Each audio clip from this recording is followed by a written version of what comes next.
Pode Aprender. O Pode Aprender é o seu espaço para debater temas importantes para a educação básica brasileira.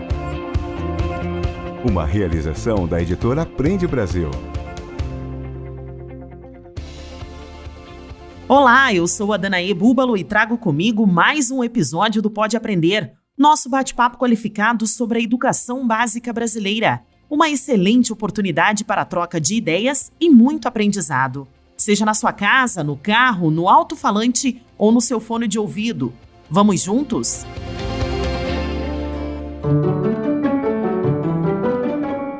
Criatividade não é só inventar uma coisa nova, é juntar Lé com Cré. Às vezes a criança traz alguma coisa do universo dela e leva para o ambiente da escola e junta coisas impensáveis e ali se cria algo novo, né? Nesse mundo mutante que a gente se apresenta, a gente precisa de muito mais criadores do que repetidores. E o mundo já vai punir muito, né, esses profissionais que chegam repetindo padrões, enquanto a gente precisa de um mundo muito mais criativo e inovador em várias áreas.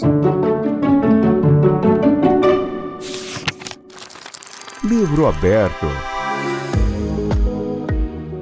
Alguns têm facilidade para a escrita, outros para os cálculos, artes, esportes ou para se relacionar com outras pessoas.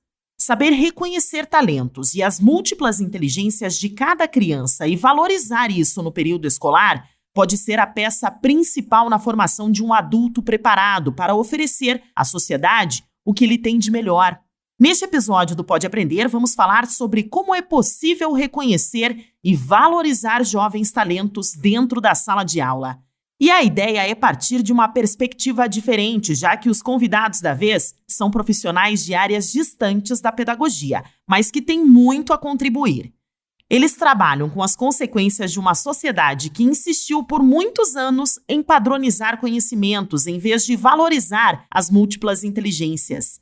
Atuantes na área corporativa, são especialistas no despertar da criatividade e na descoberta dos talentos. E vão trazer dicas valiosas para que os professores saibam reconhecer e lidar com as potencialidades de cada aluno.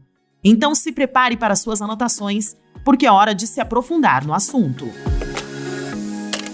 Pega a caneta. Participam do bate-papo da vez o Jean Siegel, fundador da Escola de Criatividade, especialista em marketing e inovação, desenvolve projetos voltados à educação para a criatividade, economia criativa, inovação corporativa e empreendedorismo. Foi assessor do programa Transforma Educação do Comitê Olímpico Brasileiro, curador do Prêmio Brasil Criativo. E Adriana Ferrareto, palestrante, escritora e treinadora executiva e de desenvolvimento de lideranças de grandes corporações. É especialista pelo Instituto Gallup em treinamentos de talentos e pontos fortes. Então sejam muito bem-vindos ao Pode Aprender e obrigada por aceitarem o nosso convite. Eu que Obrigado, agradeço. prazer estar aqui com vocês. Para começarmos o nosso bate-papo a partir das experiências de vocês nas áreas corporativas, qual é a importância e as consequências na vida adulta de se descobrir logo na infância os seus principais talentos e as suas inteligências? A gente pode começar pela Adriana.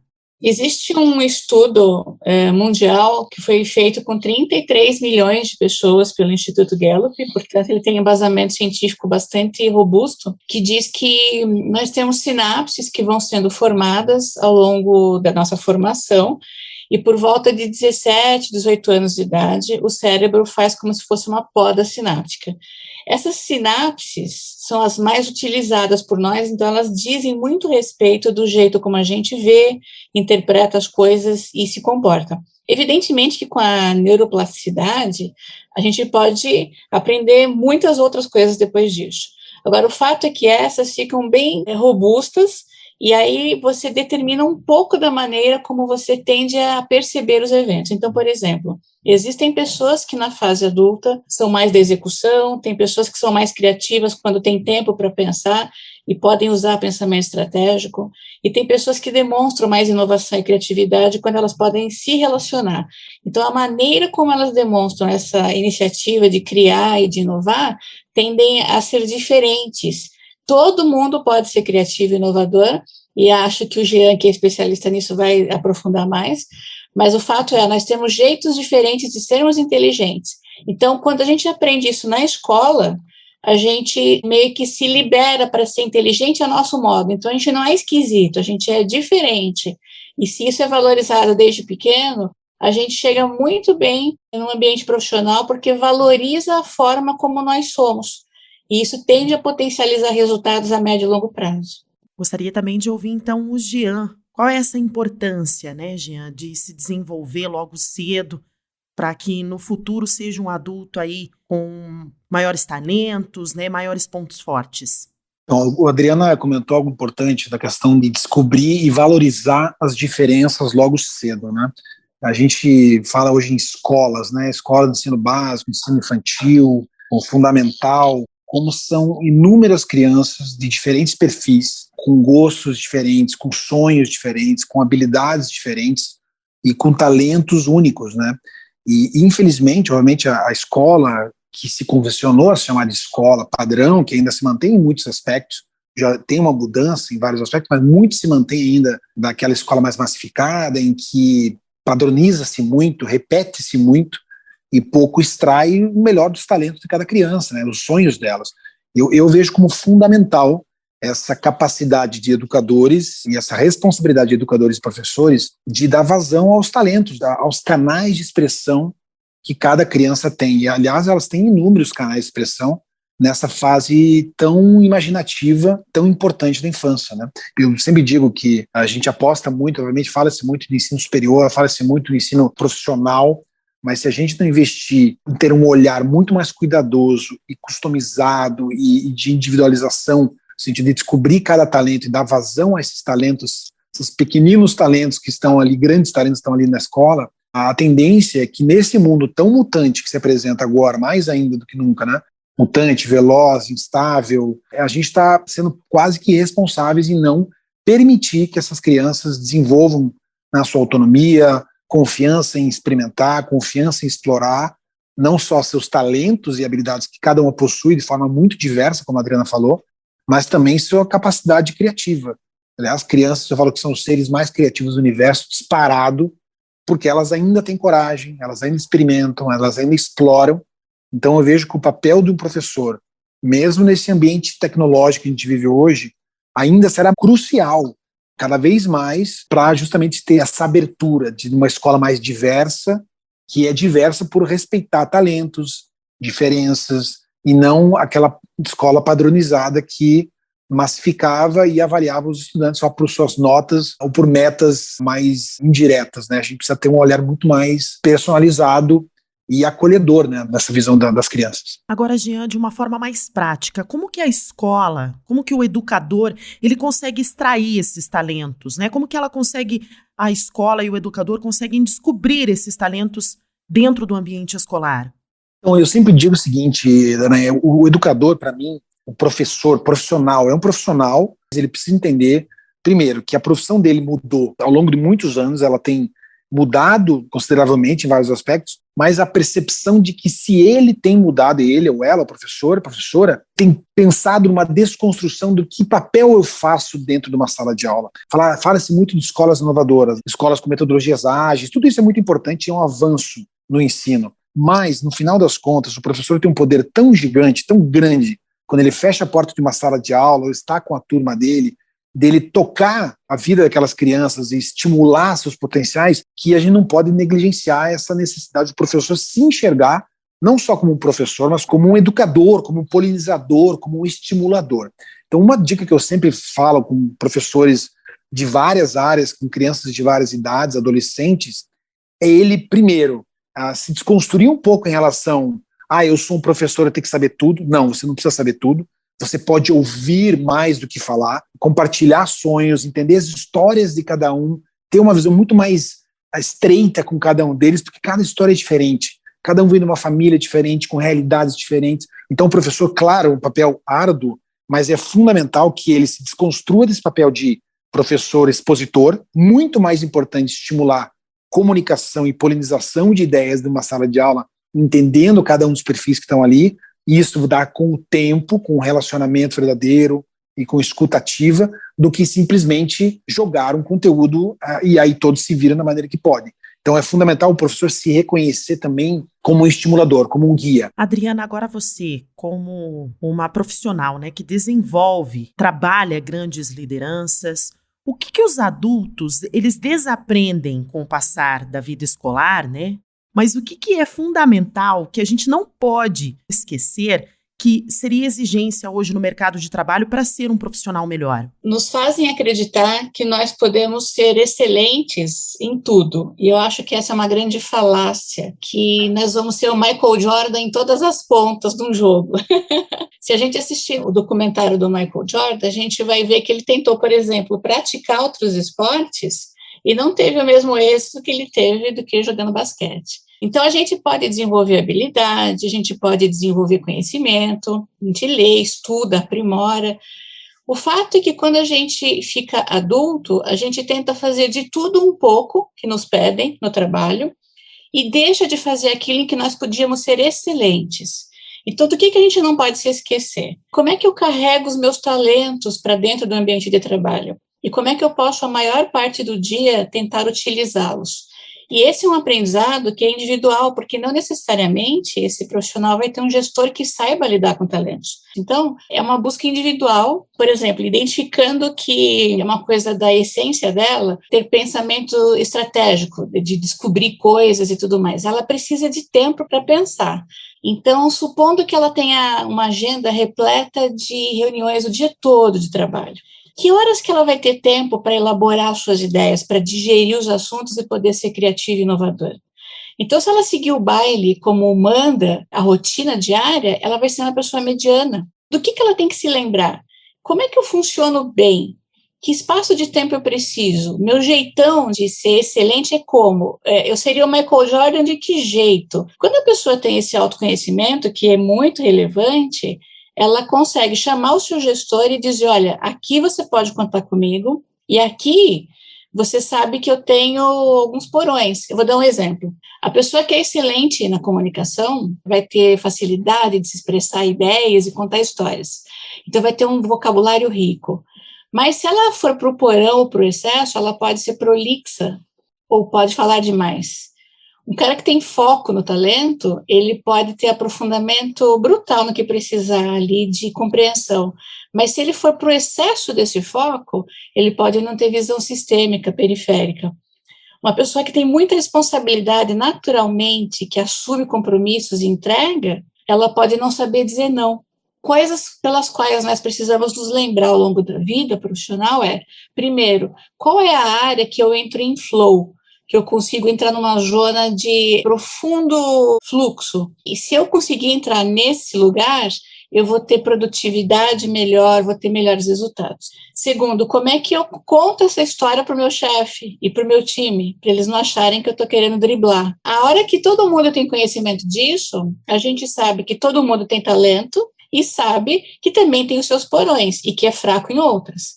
Então, eu costumo dar um exemplo muito simples. Imagina que a gente queira fazer a melhor padaria do Brasil. Nessa padaria tem gente que é muito boa de comprar farinha, tem gente que é bom de amassar o pão, tem gente que é ótimo de fazer o controle lá da qualidade dos pães, e tem o cara que é perfeito para ficar lá no balcão atendendo as pessoas. Óbvio que se a gente precisar momentaneamente pegar o cara que atende no balcão para comprar farinha, ele vai fazer isso, né? Ele é inteligente para fazer isso. Mas fazer isso a vida inteira é monótono para ele, porque ele não está exercitando ou exercendo a sua melhor função ou o seu potencial.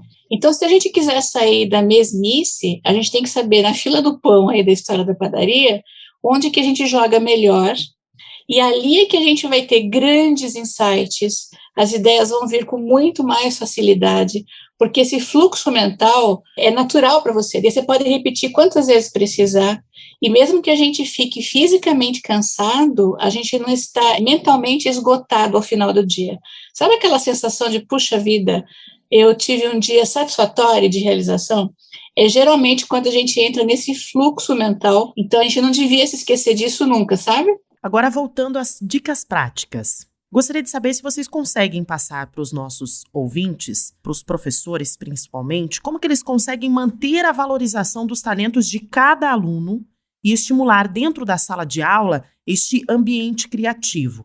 A gente pode começar pelo Jean. Primeiro, eu sugiro sempre isso, do professor se considerar criativo, porque a gente espera explorar a criatividade e dar vazão à criatividade dos talentos na sala de aula. Ele precisa se auto-reconhecer como um criativo. Eu sempre faço uma pergunta, quem aqui é criativo? As pessoas não levantam a mão, acham que não sou eu, isso é coisa de artista, coisa de músico, coisa de designer e tal. E a gente precisa se reconhecer, o profissional, o professor, fala, eu sou criativo, nascemos com essa habilidade, como a Adriana falou, e nós podemos usá-la ou não, é uma opção nossa. Então, será que eu estou usando o meu potencial criativo dentro da sala de aula para eu dar uma aula melhor, ter uma didática mais inovadora, explorar mais comunicação e colaboração em sala de aula? Então, além do professor, educador, se considerar criativo, ele tem que ser um comunicador, e comunicar não é apenas dar aula, mas é saber estabelecer relacionamento e relações com os alunos, ouvir, escuta, como eu falei, e fazer trabalhos, se possível, sempre com cocriação. Pegando um gancho do que a Adriana falou, essa questão, né, das inteligências múltiplas, né, esse ponto de flow, a questão da inteligência espiritual, várias questões que estão envolvidas, é preciso entender que só com cocriação a inovação acontece. A inovação no mundo corporativo acontece com cocriação de talentos. Não é um talento único que vai fazer inovação numa empresa, é a mistura, é a diversidade, é o encontro de talentos que faz esse processo. Então a escola, o professor, tem que pensar, repensar, ou desaprender, quebrar essa convicção de que ele precisa manter os alunos em fila, um olhando na nuca do outro, um fazendo exercício individual. Não, precisa estimular muito a cocriação, a colaboração constante, dando trabalhos, elementos fora do ambiente da sala de aula, mostrar para eles que eles podem aprender em vários outros ambientes e trazer esses sonhos que eles têm fora do ambiente escolar para dentro da sala de aula, e aí você vai trazendo o aluno dentro do processo educacional, e não só professor-aluno, mas vem de aluno-professor. E, se possível, colaboração o tempo todo, porque a gente hoje, nesse mundo mutante que a gente se apresenta, a gente precisa de muito mais criadores do que repetidores. Repetidores de padrão está cheio, e o mundo já vai punir muito, né, esses profissionais que chegam repetindo padrões, enquanto a gente precisa de um mundo muito mais criativo e inovador em várias áreas. O que a gente tem que fazer é criar novas situações, novas oportunidades. É isso mesmo, né, Adriana? Criatividade não é só inventar uma coisa nova, é juntar Lé com Cré. Então, como o Jean disse, às vezes a criança traz alguma coisa do universo dela, da casa, e leva para o ambiente da escola e junta coisas impensáveis e ali se cria algo novo, né? Agora, tem uma coisa, por exemplo, interessante para a gente falar para o professor. Supondo que ele observe na turma que tem uma criança ali que tem um espírito, assim, descobridor, aquele cara que quer, um aventureiro, quer descobrir as coisas. Geralmente, esse é o tipo de criança que é mais inquieta. A mente dela é muito ativa. Ela gosta de explorar, ela é uma pessoa apaixonada, ela é ativa, alerta e tal. A gente tem que tomar o cuidado de não tentar responder a todas as questões dessa criança, mas a gente pode, por exemplo, agir como um consultor de pesquisa, fazendo perguntas para essa criança. Qual foi a coisa mais legal que você descobriu hoje? Ou que problema você está tentando resolver? Sobre o que você está se perguntando nesse momento? E se você pudesse, por exemplo, criar a sua própria sala para ensinar uma classe, sobre qual tema seria? E como é que você poderia ensinar o que você sabe? A gente pode convidar essa criança a aprofundar o conhecimento dela de outras maneiras, porque como ela tem esse instinto de exploração, ela vai adorar esse tipo de viés. Já se a gente estiver lidando com uma criança que é de relacionamento, que é da afetividade, a gente vai fazer outros tipos de abordagem. Então, é muito importante que o professor esteja consciente dos seus próprios talentos, e que, por sua vez, ele saiba entender as diferenças, tanto comportamentais, cognitivas, a maneira como essa criança se comporta no dia a dia, para ele poder direcionar atividades, tarefas e brincadeiras que façam mais sentido para ela e que a estimulem nesse estudo e aprofundamento. Para se inspirar. Vamos conhecer uma iniciativa com foco na dança do professor de Educação Física, Gianluca Mileta Souza, da Escola Salete Aparecida Laude, de Novo Horizonte, em São Paulo. Ele estimulou os alunos a participarem da competição global Videos for Change, e o resultado foi que se tornaram os únicos representantes do Brasil na final desta iniciativa internacional. Trata-se de uma seleção de vídeos de até 1 minuto que transmitem mensagens de impacto social, dando voz aos jovens e às suas realidades. O vídeo foi produzido durante a participação do município no projeto Vivem, uma associação sem fins lucrativos que promove ações para contribuir com a formação de alunos e professores da rede pública e privada de todo o país. A Vivem e o Aprende Brasil possuem uma parceria para levar aos municípios conveniados a oportunidade de participar desse e de outros projetos capazes de estimular os múltiplos talentos em sala de aula. Gianluca conta um pouco sobre a experiência na criação deste vídeo e como estimulou os alunos a participarem e conseguirem representar o país na competição. Quando eu fui chamado para participar do projeto Vivem, nunca imaginei que poderia chegar tão longe assim. Mas hoje sinto muito orgulho e me sinto também muito lisonjeado por poder estar representando minha escola, minha cidade e nada mais, nada menos que a educação brasileira a nível mundial. E é claro, em duas modalidades que tanto amo e admiro, educação física e a dança. Logo que me foi lançado esse desafio, me deparei com um grande obstáculo. Como vou fazer para caçar esses jovens talentos na escola? Tomei a iniciativa de conversar com a coordenadora da escola, se ela lembrava de alguns alunos com habilidades em dança. Foi quando ela começou a me mandar uns contatos de alunas que haviam já participado de amostras de danças na própria escola. Comecei a mandar mensagem. Algumas desistiram, pois tinham vergonha, outras não tinham tempo, até que consegui que 3 alunas, Ana Clara, Vitória e Ana Cibele, se interessassem pelo projeto. Criamos um grupo no WhatsApp e começamos a mandar as ideias iniciais, até porque a gente não tinha como nos encontrarmos pessoalmente por conta da pandemia. Para instigar a imaginação delas, lancei a proposta de um tema, que é o preconceito. Achei que elas fossem querer abordar apenas sobre a homofobia, mas não. Por que não tratarmos outros temas também? Foi então que acabaram decidindo relatar sobre a homofobia, a religião e também as pessoas que têm deficiência física. Eu entrei com a ideia, então, de trazer a dança para esse projeto. Até porque meu trabalho aqui na Educação em Novo Horizonte é com a dança. Então aí a gente foi atrás de figurino, as frases faladas no vídeo são vozes das meninas, foram frases de filósofos, autores muito importantes que falam sobre os determinados temas abordados no vídeo. Através da dança, eles explicam tudo o que eles estão falando no áudio, com as expressões ditas através dos movimentos. Então foi tudo assim muito impactante. A música também ajudava muito na hora. Eu estou muito orgulhoso de tudo, por elas também, porque se não fossem elas, esse trabalho não seria concluído. Agradeço a todos que me apoiaram, me ajudaram nesse projeto. Estamos aí aguardando o resultado para ver qual será a próxima etapa disso tudo. Múltipla escolha. Chegamos ao momento do podcast em que eu peço aos nossos convidados para deixarem dicas de leituras e filmes como forma de estender o tema do episódio de hoje. Então, eu gostaria de saber do Jean se ele tem alguma dica aos profissionais, aos educadores que estão interessados em saber um pouquinho mais, sobre talento e criatividade. Quais são as suas dicas, Jean? Bom, talvez um dos livros do século, atemporal, que é O Pequeno Príncipe. Eu acho que as crianças, os professores, adultos, todas as idades têm que ler e reler O Pequeno Príncipe várias vezes, porque tem metáforas preciosíssimas ali sobre inovação, sobre relacionamento humano, sobre verdade, sobre essência. Inclusive foi eleito o livro do século na França, né? Outro é um filme Escritoras da Liberdade, que eu adoro.